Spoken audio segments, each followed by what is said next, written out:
Starting. There we go. Okay. It should now say start. Okay. So thank you for letting me know that. So one of the things that we talked about before was ionization energy. And remind me what ionization energy is in general. The energy needed to knock an electron off. The energy to remove, and typically, specifically, the energy required to remove a gaseous electron from a gaseous molecule. There's a point of that being on there. So watch. If I'm trying to pull an electron off of an atom, typically what I'm going to do is I'm going to pull an electron off of an orbital that's far away from the nucleus, and most likely, a valence electron, right? Because it's a lot easier for me to pull an electron that's farther away from the nucleus than the one that's close to the nucleus because the nucleus holds on them more tightly. It just kind of makes sense that way. So the higher your energy orbital, or the higher your energy level, the farther from the nucleus you are, and the easier it is for me to pull an electron off. Conversely, the hardest electrons to pull off in an atom, wouldn't those be in the 1s orbital? Yeah. Now, this is where you kind of have to remember a little bit of electron configurations, how they go and how we fill orbitals. Every single atom, our goal is to put electrons in the lowest energy orbitals that are available to them. So we will always start putting electrons in the 1s orbital, then the 2s, then the 2p, 3s, 3p, 4s, 3d, et cetera, et cetera. Remember how we kind of zigzag back and forth with the d orbitals having more energy, so we place in them after the fact, putting into like a higher energy low orbital, like a 4s. We'll place in the 4s before we put into a 3d because the 3d actually has more energy.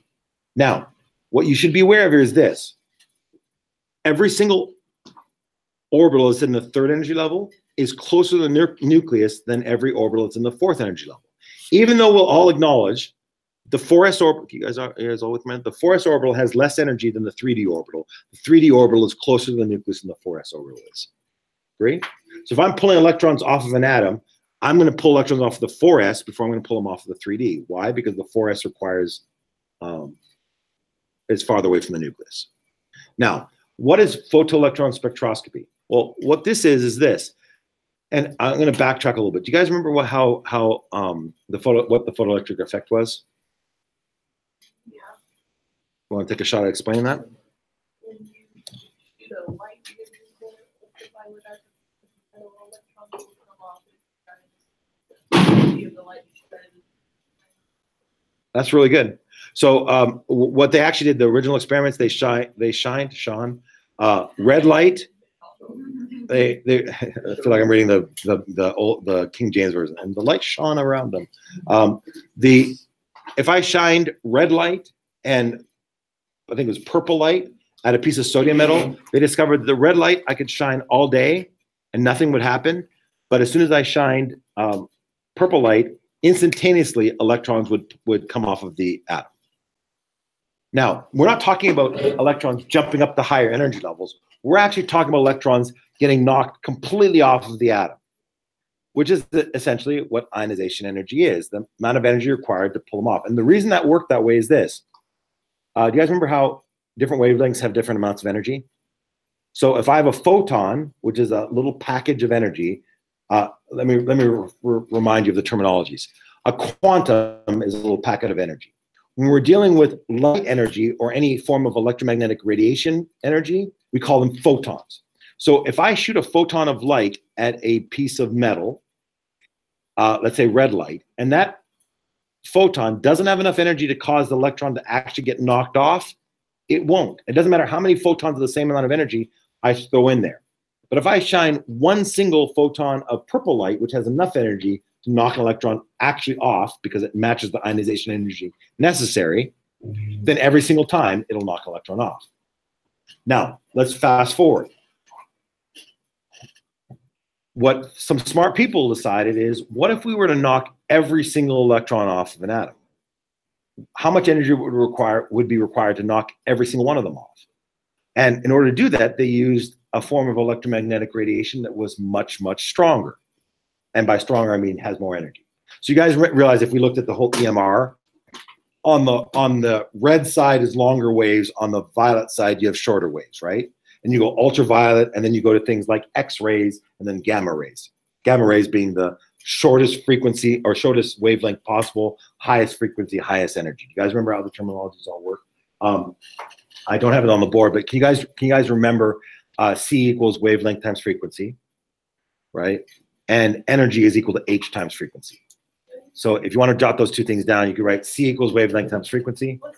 The symbol for wavelength is the lambda. It's kind of like the upside down Y, and the symbol for frequency is a nu. It's like a V that has a weird loop on it.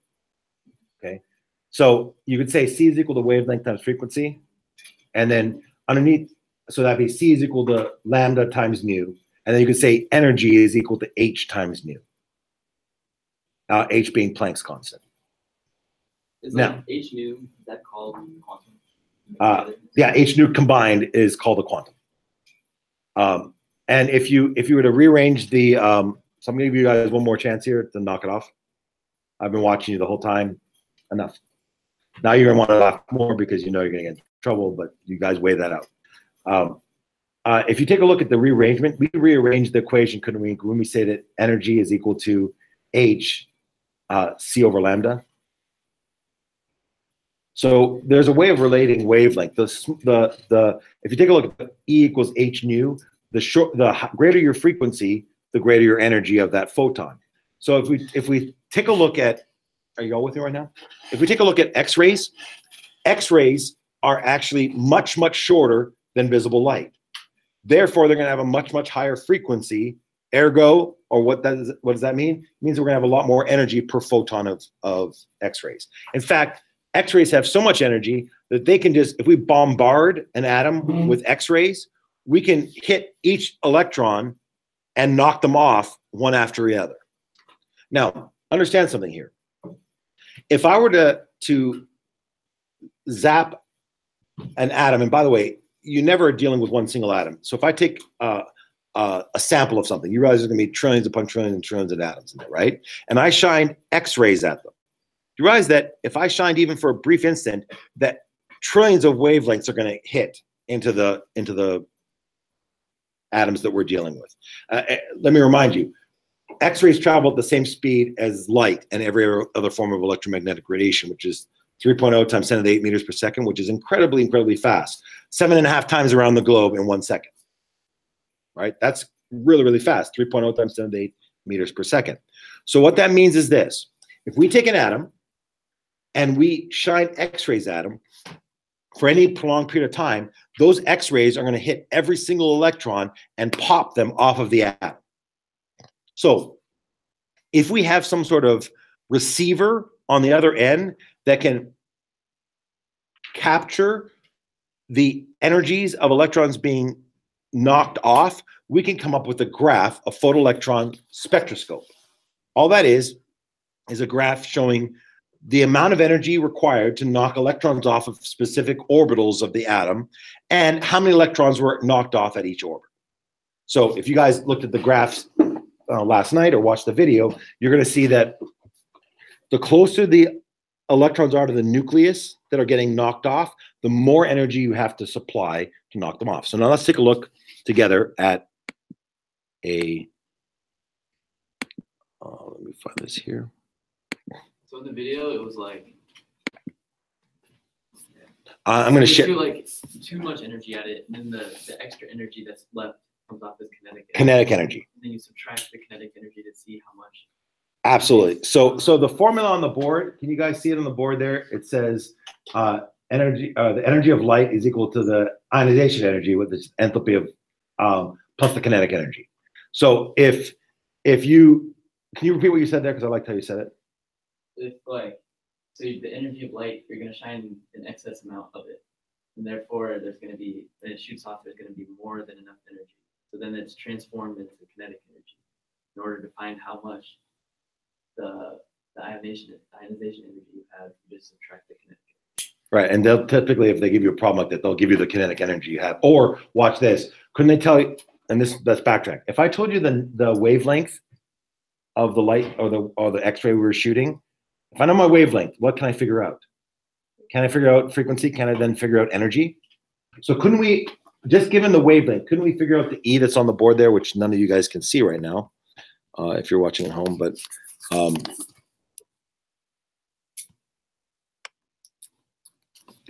So this right here, and I want to point out two things.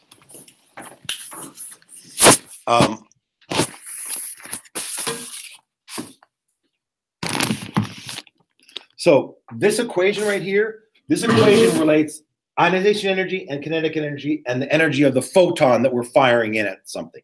Now, this energy, and I think one of you guys brought up, I think you brought it up, that if we write the equation E is equal to h nu, this energy right here, that's a quantum or a photon, right? So if we were to figure out, if I were to tell you the wavelength or the frequency, and we know Planck's constant, couldn't we figure out this energy right here?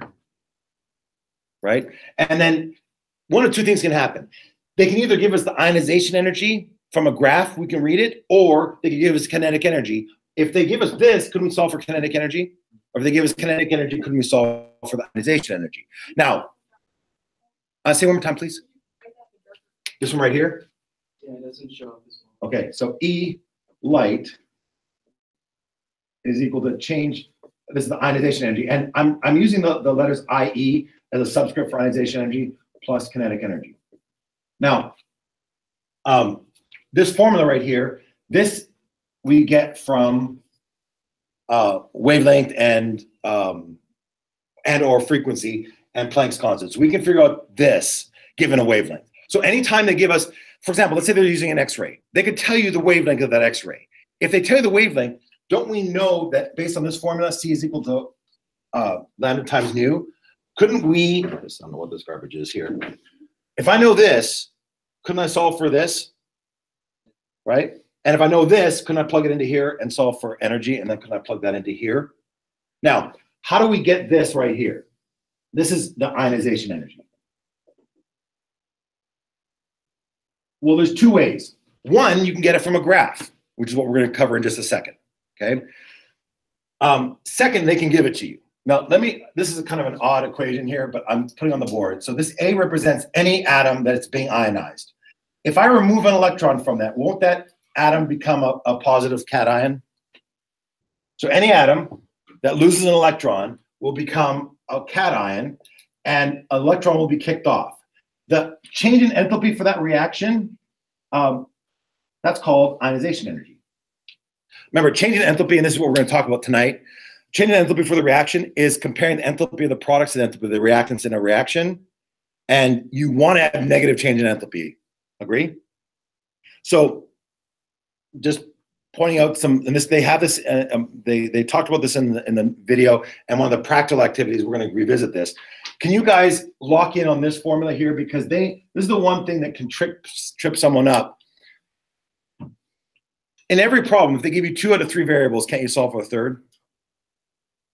Anytime they give you a problem, if they give you 2 out of 3 variables, you can know the third variable. So what we're going to be working on today is specifically this, the ionization energy. And what the ionization energy is the amount of energy to pull an electron off. Now, depending on where we pull that electron off, will determine how much ionization energy is required.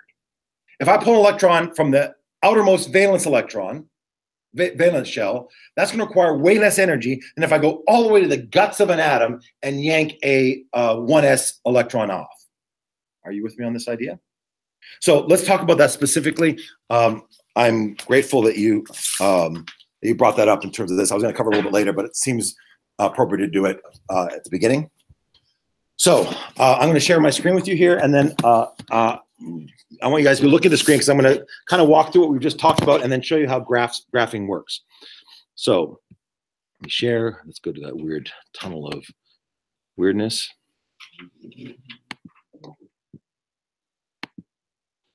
Okay, let's take a look at this. So can you guys all see where my pointer is on this?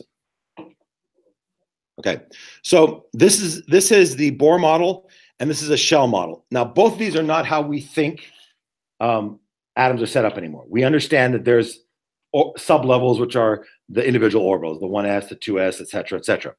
This shell diagram, it actually represents each orbital as just a circle. So if you're following this out, this first circle right here would be 1s, 2s,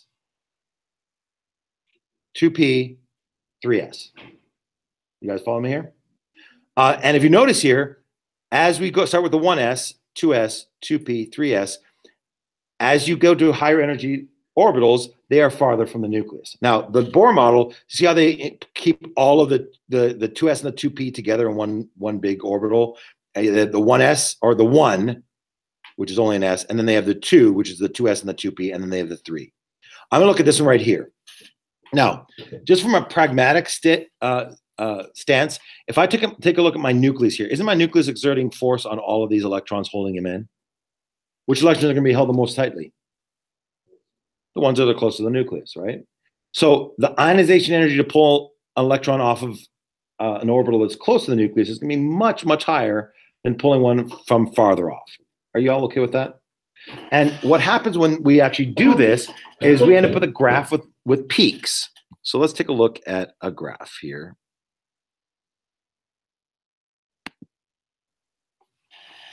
Now, what you should understand by this is that the height of each peak represents the number of electrons that were pulled out of a particular orbital. Usually what they have on the left-hand side is they'll say the relative number of electrons, or they'll sometimes have numbers on them on the side, and that's kind of when we rejoice because it makes it easier for us. We don't have to actually try and gauge with our fingers how high each peak is. But the most important thing is along the bottom is the amount of energy that's required to pull off electrons. And here's how these graphs differ from every graph that we've always done. Don't all of our graphs usually start with a low number here and go towards a high number to the right? In these graphs, they start with the highest number on the left-hand margin and they get smaller, the energy gets less as you go farther to the right. Are you with me? Let me put that on my desk, please. Yeah. All right, where my computer would be. What's the highest number? I don't know off the top of my head. They'll based on which atom they're using, they'll put that the number that's the highest on the actual graph. Now, just in case this is not confusing, I'd say about a third of the time you're going to see graphs where they flip it on the bottom, where they actually have the lowest on the left and the highest on the right, which will just screw you up. So right now I'm going to teach you clearly how when we go from left to right, the energy gets less. So let's just start. And it's really important, if you haven't done a crash course or a reminder of how we fill orbitals, you guys need to be using the periodic table to help you with that. Don't we always go 1s, then the 2s, then the 2p, then the 3s, then the 3p, then the 4s, then the 3d. Isn't that how we always go? Wait, so 4s is closer to the nucleus? No. No, 3D is. 3d is. So now watch. If I'm putting electrons into orbitals, I'm going to go 3p, 6, then 4s, then 3d, right? Because the 3d has more energy. But the 3d orbital is closer to the nucleus than the 4s. So if I'm trying to pull electrons off, the 4s orbital is easier to pull off than the 3d because the 3d is closer to the nucleus. So let's take a look at this and let's talk through what this graph means. So everyone in your minds, as you're going through the graph from left to right, we go from highest energy on the left-hand side to lowest energy on the right-hand side. So what's the first orbital we're going to visit? The 1s. Now, in the 1s orbital, let's say I have a number of electrons, and what our job is going to be is we want to discover which atom this is, okay? Don't we first pull 2 electrons out of the 1s? Now, because we're pulling 2 electrons out of the 1s, the height, this particular height right here represents 2 electrons that are being pulled from the 1s. Now, as the energy goes down, do you see how the highest amount of energy is going to be required to actually reach into the guts of the atom and pull electrons, both electrons off of the 1s? That is represented right here. Now, in better graphs, or when they go down farther, there are actually going to be numbers associated down below. And sometimes occasionally what they'll do is they'll actually write the number above, and the number above is going to correspond to the actual amount of ionization energy required down below. So the 1s orbital we pull out of first. What do we pull out of second? If I'm pulling from the closest to the nucleus, working my way out, wouldn't the 1s orbital be the highest energy orbital to pull out? Okay, let me back up. We all understand the 1s is the lowest energy orbital, right? But if I'm trying to pull electrons from it, it's going to require the most energy to pull from it because it's close to the nucleus. So wouldn't it be 1s then the 2s? Now I want you to notice something here. See how the 1s and the 2s have exactly the same height? Because they both have 2 electrons in them that we're pulling out. in this case. Now, after the 2s, where would we go next? We're going to go to the 2p. Now take a look at the 2p. It is farther to the right than the 2s, which means that it's going to require less energy. Why does the 2p require less energy to pull out than the 2s? It's literally farther from the nucleus. Yeah. Look at the height of this. If you take a look at this, this represents 2 electrons. Isn't this here, if we broke it into thirds, isn't this 3 times as big as this is right here? And literally, it's going to have to match up perfectly with our ratio. Now, my guess is that they give you a graph, they're not going to write the numbers on the side of the number of electrons. Some graphs actually do. Normally, they'll just leave it like this because they want you to kind of gauge. Now, this is pretty easy because if you take this as your height of 2 electrons, you can kind of in your mind go, all right, this would be 4 right here, and this would be 6 right here. Where it becomes hard is when you have like 4 versus 5 or 2 versus 3. That becomes a little more challenging. So let's walk back through this again. Wouldn't this be the 1s2, 2s2, 2p6? Where do we go after the 2p6? 3s2, right? Then what? 3p6. Now watch. After the 3p6, the way we fill wouldn't it be 4s2, then 3d, 1, 2, 3, 4, 5? But now take a look here. What do you notice about these 2 peaks? What is this? How many electrons are represented in this peak? 2. How many are represented in this peak? 1. Now, when we're filling, don't we go 3p6, and then don't we go 4s2, then 3d? Which one of these represents 4s2? The right one does. This represents the 3d. Now, compare the 3d peak to the 4s that has 2 electrons in it. How many electrons must we be putting in the 3d right now? Only 1. Now, why is the 3d orbital line to the left of the 4s? It's closer to the nucleus, which means its ionization energy is actually going to be higher than 4s. So this is kind of weird because we've been trained to go 3p6, 4s2, 3d10, and the 4s2 is less energy than the 3d, so we put the 4 in the 4s first and the 3d second. But in terms of the amount of energy required, the 3d is going to require more energy to pull off than the 4s simply because the 3d is closer. Now, watch. Let's say that this pike right here was right here. Let's say it was right there, the tip of that pike or that peak. What would that mean? 3d3? 3d3. What if it was right here? 3d6. What if it was right? Well, here's where it gets tricky. It'd be like, you can only go up to 10, right? 3d10. And here's where it gets tricky, because what you could do is this. Don't we know that this height right here is 2? So in my mind, I'd like take my fingers, I go, all right, here's the 2. And then I'd go on top of the graph and I go, there's 2 right here, and there's another 2 right here, and that would be 3d10. What atom would this be that we're dealing with? It's scandium, I think. SC. I think it's SC. Now, let me ask you a theoretical question. What if I had, focus on this. What if I had the same number of electrons, but a different number of protons? How would the graphs look? So let me give you an example. Could we compare neon and fluorine? Neon and fluorine. Would you acknowledge that neon has 10 electrons, right? But we're not going to compare it to fluorine. We're going to compare it to fluoride, F minus. Would you all acknowledge that F minus has the same number of electrons as neon does? They both have 10. Love that. So both have 10 electrons. Which has a greater effective nuclear charge? Effective nuclear charge means which has more protons per electron. Doesn't neon have more protons per those 10 electrons? So wouldn't you agree with me that every single electron that we pull off of from the neon is going to require more, just slightly more energy than the same exact electron that we're pulling off from the fluorine? Wouldn't the graph have the exact same number of peaks and the same heights? right? Because if we're pulling from the, let's do the math here. Aren't there 10 electrons? If we're pulling from the Ne, wouldn't it be 1s2, 2s2, 2p6, right? So if we're doing our graph, wouldn't it be this? Look on the graph on the board. Wouldn't it be 1s2, 2s2, 2p6? Both the F minus and the Ne are going to have this exact same heights of our graphs. But what's going to happen to where they're placed? Well, won't the 1s2 be slightly closer to the nucleus?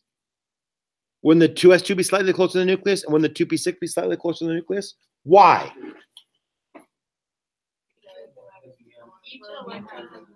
Each electron is being held slightly more tightly with the neon than the F minus. Why? Because there's more protons per electron. Therefore, if I'm pulling from the 1s and I need to pull 2 electrons from the 1s, it's going to require a little bit more energy to pull it from the neon than from the F minus. But would you understand the graph would look exactly the same?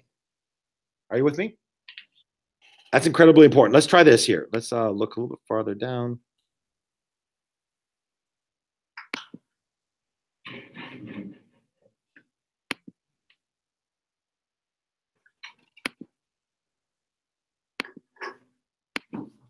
Where is that?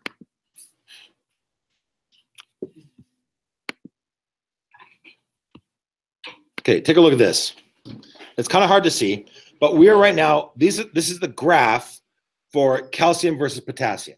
Now let's take a look on the not calcium ion and potassium ion, literally calcium versus potassium.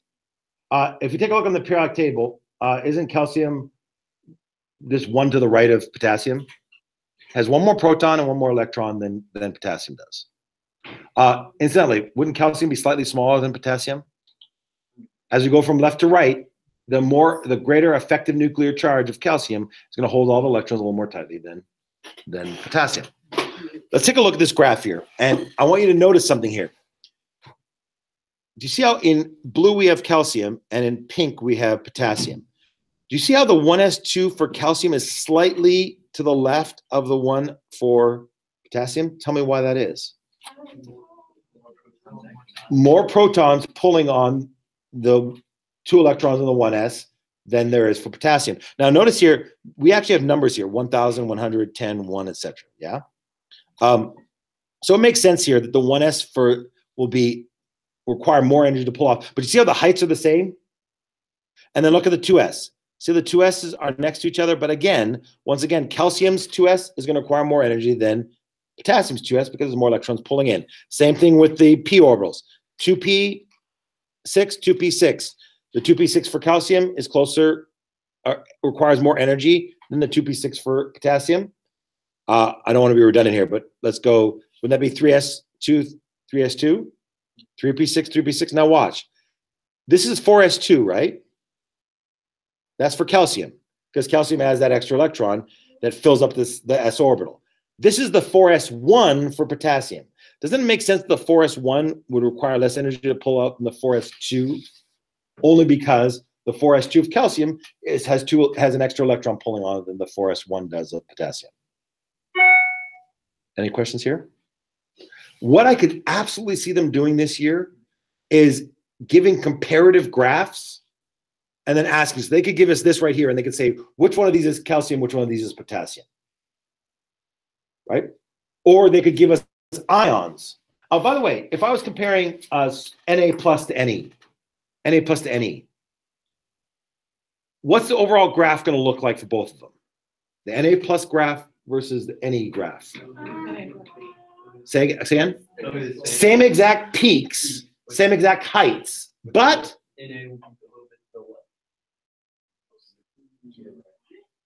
he's saying the Na plus we're talking about, right? Na plus, right? So do mine. Tell me why the Na plus is going to be a little more to the right. To the right. To the left, sorry, to the left. It's because the proton has extra protons. Yeah, don't they both have the same number of electrons?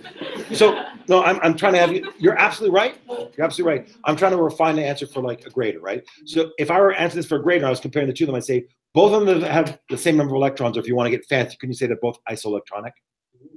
No, boom, right?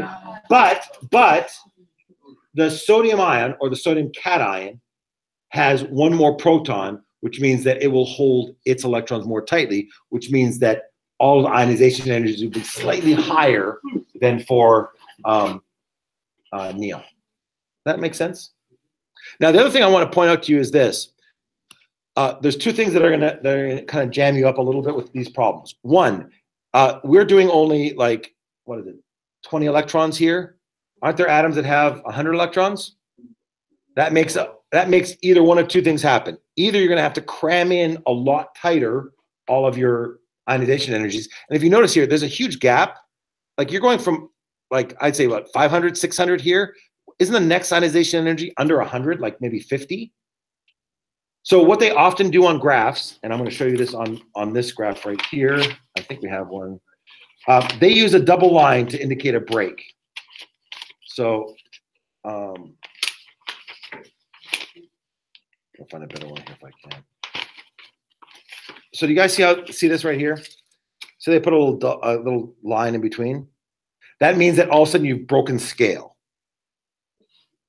So like on this right here, so on this right here, if I didn't want to have this as far over, what I could do is I could do a double line right here and then scrunch this all the way over to right here. And then that indicates I'm starting a new scale going from 100 down versus 1,000 down. Does that make sense?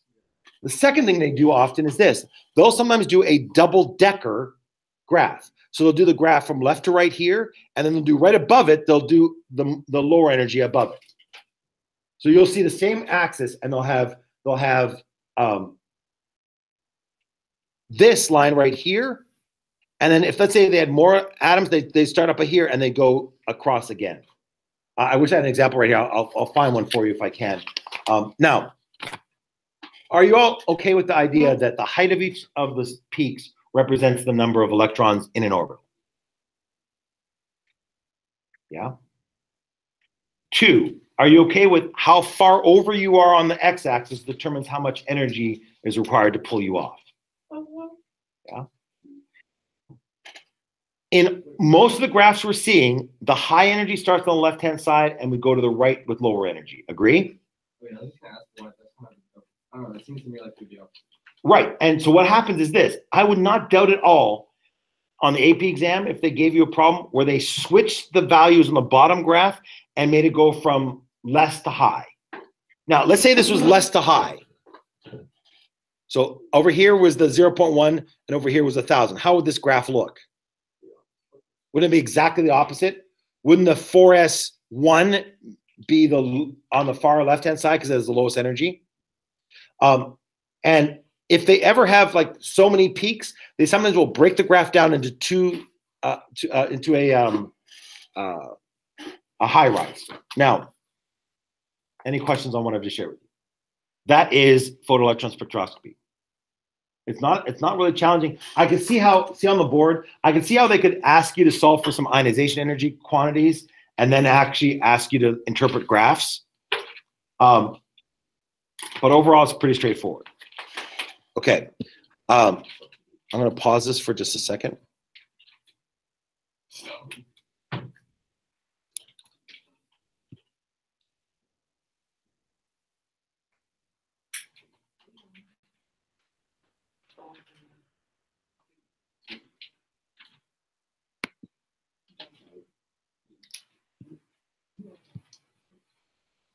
Okay, hold on for just a second here because I'm going to stop the broadcast, but I want